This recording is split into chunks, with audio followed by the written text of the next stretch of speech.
Hello guys, അപ്പോൾ ഇന്നത്തെ എൻ്റെ ഒരു ഡേ കണ്ടാലോ. ഞാനിപ്പം 2 ദിവസമായിട്ട് അമ്മേൻ്റെ വീട്ടിലാണ് കേട്ടോ.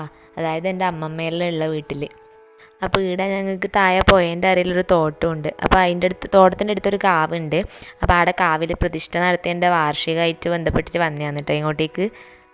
അപ്പോൾ പ്രതിഷ്ഠേൻ്റെ പൂജയെല്ലാം കഴിഞ്ഞിട്ട് രാത്രി 7:30 ആകുമ്പോൾ ഞങ്ങൾ ദൃശ്യം കാണാൻ പോകണമെന്നെല്ലാം പ്ലാൻ ചെയ്തതായിരുന്നു. പക്ഷേ നമുക്ക് ടിക്കറ്റ് നോക്കുമ്പോഴത്തേക്ക് ഫുൾ ബുക്ക്ഡ്. അങ്ങനെ എനിക്ക് ബേജാറാവേണ്ട വെച്ചിട്ട് കിങ്ങിണി എന്നെയും കൂട്ടിയിട്ട് വൈകുന്നേരം ആകുമ്പോൾ നടക്കാൻ വേണ്ടിയിട്ട് കഴിഞ്ഞു. കിങ്ങിണി ആരെയെന്നല്ലേ, കിങ്ങിണി എൻ്റെ അമ്മാമ്മൻ്റെ മോളാണ് കേട്ടോ. അങ്ങനെ വൈകുന്നേരം ഒരു 5 മണിയാകുമ്പോൾ ഞങ്ങൾ രണ്ടാളും കൂടി നടക്കാൻ കഴിഞ്ഞ്. അപ്പോൾ നമ്മളെ സ്ഥലമെല്ലാം നിങ്ങളെയും കൂടി ഒന്ന് കാണിച്ചു തരാമെന്ന് വിചാരിച്ചു. ഫോറസ്റ്റും പുഴയെല്ലായിട്ടൊരു കിടില സ്ഥലത്താണ് കേട്ടോ എൻ്റെ അമ്മേൻ്റെ വീട്. ഫോണിലൊന്നും ഒരു കുറ്റി റേഞ്ച് കിട്ടൂല, പക്ഷെ നമുക്ക് തീരെ ബോറടിക്കൂല കേട്ടോ. കാണാൻ എന്തെല്ലോ ഉണ്ട് ഇടാം. അങ്ങനെ ഞാനും കിങ്ങിണിയും കൂടി ഇങ്ങനെ നടന്ന് തോട്ടത്തിലെല്ലാം പോയിട്ട് ഓരോ പേരപ്പയോല പറിച്ചു തിന്ന്. ഈ കാണുന്നതാണ് കേട്ടോ ഞങ്ങളെ തോട്ടം. അവിടെ കെട്ടിയിട്ടുള്ളത് രണ്ടും ഞങ്ങളെ പയ്യുമാണ്. കുറേ ചാമ്പങ്ങേര മരവും പിന്നെ ജാതീൻ്റെ മരമെല്ലാം ഉണ്ട്. ഈ തോട്ടത്തിൻ്റെ കുറച്ച് അപ്പുറത്ത് തന്നെയാണ് കേട്ടോ കാവ്. അത് എനിക്ക് വീഡിയോ എടുക്കാൻ മറന്നുപോയി. കാവ് എന്ന് വെച്ചാൽ ഇപ്പം അങ്ങനെ മരമൊന്നുമില്ല. അത് പണ്ട് അങ്ങനത്തെ മരമെല്ലാം ഉണ്ടായ വലിയ സെറ്റപ്പ് ഉണ്ടായത്. പിന്നെ അത് പുനഃപ്രതിഷ്ഠയെല്ലാം കഴിഞ്ഞിട്ട് ഇപ്പോൾ ചുറ്റുമതിലെല്ലാം കെട്ടിയിട്ടുള്ളൊരു സെറ്റപ്പാണ് അവിടെ.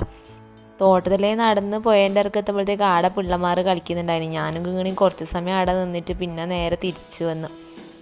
ഓള് ഭയങ്കരത്തിൽ തുള്ളിച്ചാടിക്കൊണ്ടല്ല പോകുന്നത്. അങ്ങനെ ഞങ്ങൾ നടന്നിട്ട് പോയതിൻ്റെ കരക്ക് പോയിട്ടിരുന്നു. പണ്ട് കുഞ്ഞിലെ ഞാനിവിടെ സ്ഥിരം കുളിക്കാൻ വരുത്തുണ്ടായിന്.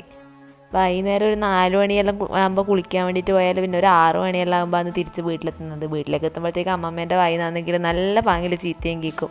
വിളക്കെത്തിക്കാനാകുമ്പോൾ സന്ധ്യാസമയത്താണ് കുളിച്ചിട്ടെല്ലാം കയറിപ്പോന്നേ. അങ്ങനെ ഞാനും കിങ്ങിണിയും കുറച്ച് സമയം പോയതിൻ്റെ ഇറക്ക് ഇരുന്നിട്ട് പിന്നെ മെല്ലെ ആടുന്ന് എണീച്ചിട്ട് തൂക്കുപാലത്തിൻ്റെ അടുത്തേക്ക് പോയിട്ടാ. ഇവിടെ പോയതിൻ്റെ അക്കരക്കരക്ക് എത്താൻ വേണ്ടിയിട്ട് വേറെ റോഡൊന്നുമില്ല. ആകെ കൂടി തൂക്കുപാലം മാത്രമാണ് ഒരു വഴിയുള്ളത്. പക്ഷേ തൂക്കുപാലവും പുഴയും പിന്നെ ഇങ്ങനെ കാടെല്ലാം ആയതുകൊണ്ട് പുറത്തുനിന്ന് കുറേ ആൾക്കാരുടെ അടുത്തേക്ക് കാണാനെല്ലാം വരുന്നുണ്ട്, സ്ഥലം കാണാൻ വേണ്ടിയിട്ട്. അങ്ങനെ ഞാനും കിങ്ങിണിയും കൂടി മെല്ലെ നടന്നിട്ട് തൂക്കുപാലത്തിൻ്റെ അടുത്തേക്ക് എത്തി. ഓക്കാണെങ്കിൽ ഈ പാലം ആടുമ്പോൾ ഭയങ്കര പേടിയാണ്. എന്നിട്ട് ഓളെ എൻ്റെ മുറുക്കെ പിടിച്ചിട്ടാണ് കേട്ടോ നടക്കുന്നത്.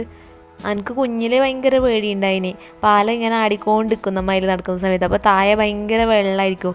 മീത്തുന്നത് താഴോട്ട് നോക്കുമ്പോഴേ പേടിയാവും. പക്ഷെ ഇപ്പം വലിയ പ്രശ്നമൊന്നുമില്ല. ഞങ്ങൾ രണ്ടാളും വന്നിട്ട് പാലം കടന്നിട്ട് അപ്പുറത്തെ കരക്ക് എത്തിയിട്ട് ആടുന്ന് പിന്നെയും പുഴയിലേക്ക് കഴിഞ്ഞ്. ആടുന്ന് എന്നിട്ടുണ്ടല്ലോ കുറേ കല്ലെല്ലാം പറക്കി എടുത്തിനായിരുന്നു. അപ്പോഴത്തേക്ക് തന്നെ സന്ധ്യ ഒരു 6 മണി സമയമായിന്. പിന്നെ തിരിവെക്കുന്നതിന് മുമ്പേ വീട്ടിലെത്തേണ്ടതുകൊണ്ട് ഞങ്ങൾ വേഗം വീട്ടിലേക്ക് വന്നു. അപ്പോൾ ഇന്നത്തെ വീഡിയോ ഇത്രയുള്ളൂ. ഇഷ്ടമായാൽ എല്ലാവരും ചാനലൊന്ന് സബ്സ്ക്രൈബ് ചെയ്യണേ.